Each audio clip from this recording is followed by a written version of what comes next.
اچھا جی، آج کا سوال یہ ہے کہ کس نبی کی پوری قوم ایمان لے آئی تھی؟ یعنی وہ کون سا نبی تھا جن پر عذاب آیا تو اس کے بعد انہوں نے توبہ کیا تو اس کی پوری قوم ایمان لے آئی تھی؟ خجنن سوال دار چې د ټول نه اول د کم نبی قوم چې کوم دی ایمان وروړو چې کله ای باندې عذاب راغو نه هغې توبه وکړه، دې نه پس هغې ټول قوم چې کوم دی هغه ایمان وروړو. د هغې نبی نوم څه دی؟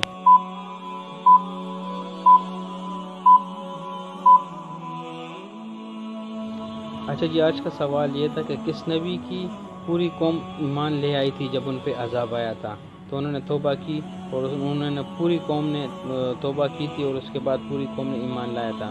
مطلب وہ اس نبی کا نام ہے حضرت یونس علیہ السلام کی پوری قوم جب ان پہ عذاب آیا تو انہوں نے توبہ کی اور ان کی توبہ قبول ہوئی اور پوری قوم ایمان لے آئی. خجنن سوال دا ور چې هغه کم نبی قوم و چې هغوی ټول ایمان وروړو. دا دې درست جواب دی د حضرت یونس علیہ السلام پورا قوم چې کله ای باندې عذاب راغو هغوی ټولو توبه وکړه، الله ته په سجده شو، الله پاک د هغوی توبه چې کوم دی قبوله کړه او هغوی پوره قوم چې کوم دی ایمان وروړو. دا د حضرت یونس علیہ السلام قوم.